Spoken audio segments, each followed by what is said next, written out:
बिस्मिल्लाहिर्रहमानिर्रहीम अस्सलामुअलैकुम। आज हम बनाएंगे बहुत ही ज़्यादा मज़ेदार से क्रिस्पी और क्रंची से और बहुत ही ज़्यादा चटपटे चाइनीज़ पोटैटो स्टिक्स की रेसिपी। बहुत ही ज़्यादा आसान रेसिपी है, लो बजट रेसिपी है ये रमज़ान में इफ्तार के लिए।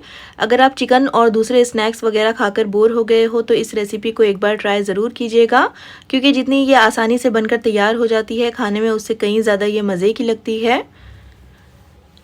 तो चाइनीज़ पोटैटो स्टिक्स बनाने के लिए यहाँ पर मैंने 4 से 5 मीडियम साइज़ के कच्चे आलू लिए हैं। आलूओं को मैंने इस तरह से पील करने के बाद पानी में रख लिया था ताकि ये काले ना हो। अब हम आलूओं को कट कर लेंगे, तो इस तरह से पहले इसको सेंटर में से कट कर लीजिए। उसके बाद हम इसके छोटे छोटे से पीसेस कर लेंगे, जिससे कि जब हम इसके ऊपर मसालों की कोटिंग करेंगे तो मसाले जो है अच्छी तरह से आलूओं के ऊपर लग जाएंगे और बहुत ही ज़्यादा चटपटा और मज़ेदार सा ये स्नैक जो है बनकर तैयार हो जाएगा। और देखिए, सारे आलूओं को कट कर लेने के बाद हम इसको 1 से 2 बार अच्छी तरह से वॉश कर लेंगे। और उसके बाद यहाँ पर मैंने कुछ वुडन स्टिक्स लिए हैं।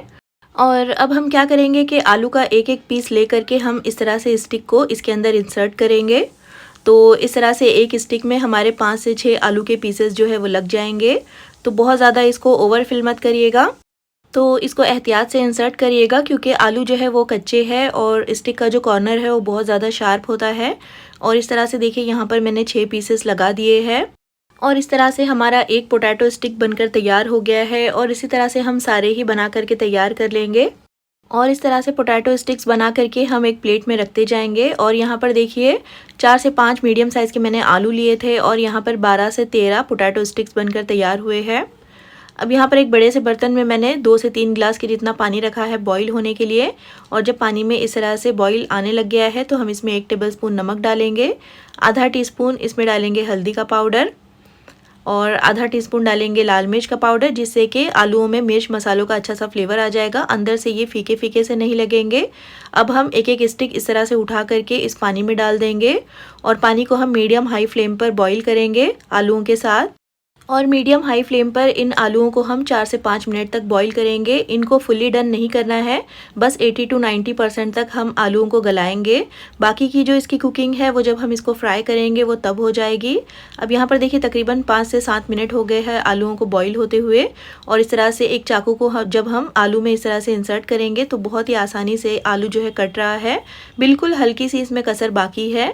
तो सारे आलूओं को निकाल करके हम एक प्लेट में रख लेंगे और उसके बाद हम इसको एक साइड पर रख देंगे ताकि थोड़े से ये ठंडे हो जाए। और जब तक ये ठंडे हो रहे हैं हम इसकी कोटिंग बना करके तैयार कर लेंगे। तो कोटिंग बनाने के लिए यहाँ पर एक प्लेट में मैंने सबसे पहले 1 टेबलस्पून भरकर रेड चिली सॉस लिया है। इसकी बजाय अगर आपके पास हॉट सॉस हो तो फिर आप वो ले सकते हो। 1 टेबलस्पून भरकर हम इसमें टोमेटो केचप ऐड करेंगे, इससे बहुत ही टैंगी सा चटपटा सा फ्लेवर आएगा। 1 tablespoon white vinegar, 1 teaspoon dark soya sauce और साथ ही इसमें 2 टीस्पून भरकर शेजवान सॉस ऐड कर लीजिए। टेस्ट बहुत ही ज़बरदस्त आएगा इससे।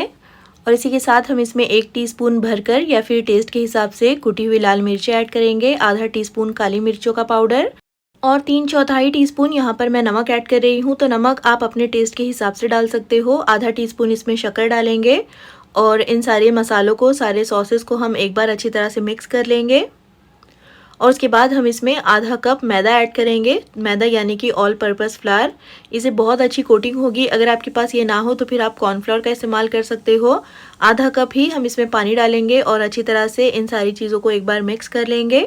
और अच्छी तरह से मिक्स करते हुए हमें इसका हल्का सा गाढ़ा बैटर बनाकर तैयार करना है। बहुत ज़्यादा पतला इसको मत रखिएगा, क्योंकि हमें इसको आलूओं के ऊपर कोट करना है। देखिए, इस तरह से इसकी कंसिस्टेंसी होनी चाहिए। अब यहाँ पर कुछ फ्रेश ब्रेड को पीस करके उनको थोड़ा सा रोस्ट करके मैंने इस तरह से ब्रेड क्रम्स बना लिया है। अगर आपके पास रेडीमेड वाले हो तो आप उनका इस्तेमाल भी कर सकते हो। अब एक एक पोटैटो स्टिक हम इस तरह से उठाएंगे, तैयार करके रखे हुए बैटर में हम इसको अच्छी तरह से डिप करेंगे। और अगर ये बैटर में डिप नहीं हो पा रहा हो तो आप इस तरह से स्पून की मदद से बैटर उठा करके इस आलू की स्टिक के ऊपर डालते जाइए। अच्छी तरह से इसको बैटर से कोट कर लीजिए। उसके बाद हम इसको ब्रेड क्रम्स में डालेंगे और ब्रेड क्रम्स को हम इसके ऊपर डालते हुए थोड़ा सा इसको रोटेट करते हुए अच्छी तरह से ब्रेड क्रम्स में कोट कर लेंगे। क्योंकि बैटर लगा हुआ है इसके ऊपर तो ब्रेड क्रम्स जो है अच्छी तरह से इसके ऊपर चिपक जाएंगे। और इस तरह से एक चाइनीज़ पोटैटो स्टिक हमारा बनकर तैयार हो गया है। और इसी तरह से हम सारे ही बना करके तैयार कर लेंगे और बना करके हम इसको एक प्लेट में रखते जाएंगे। और यहाँ पर देखिए, सारे ही मैंने बना लिए हैं। इस पॉइंट पर आप इसको तकरीबन 1 से 2 हफ्तों के लिए डीप फ्रीज़र में स्टोर कर सकते हो, किसी भी जिपलॉक बैग में डाल करके या फिर किसी भी एयरटाइट कंटेनर में डाल करके। अब इसको फ्राई करने के लिए देखिए यहाँ पर मैंने पैन में ऑयल को मीडियम फ्लेम पर गरम कर लिया है और मीडियम गरम तेल में हम एक एक करके जितने पैन में आ रहे हैं उतने चाइनीज़ पोटैटो स्टिक जो है डाल देंगे और डाल करके हम इसको लगातार मीडियम हाई फ्लेम पर ही फ्राई करेंगे। तो गैस की फ्लेम को ज़्यादा हाई मत रखिएगा, वरना फिर डालते के साथ ये ऊपर से जल जाएगा और अंदर से ये पूरी तरह से पक नहीं पाएगा। तो इसको मीडियम फ्लेम पर फ्राई करने से आलू में जो हल्की फुल्की सी कसर बाकी है वो भी पूरी हो जाएगी और ऊपर से ये कोटिंग भी बहुत अच्छे से क्रिस्पी और करारी हो जाएगी। अब यहाँ पर देखिए 7 से 8 मिनट तक मैंने इसको अच्छे से फ्राई कर लिया है, बहुत अच्छे से ये क्रिस्पी हो गया है।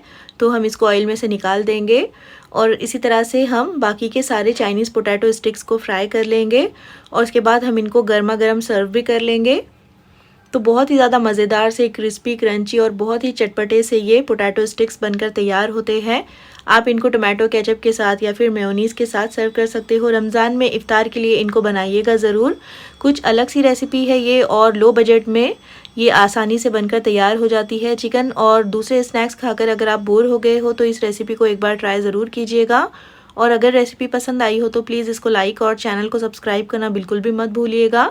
फिर इंशाल्लाह मिलते हैं नेक्स्ट वीडियो में, तब तक अपना ख्याल रखिए, दुआओं में याद रखिए। अल्लाह हाफिज़।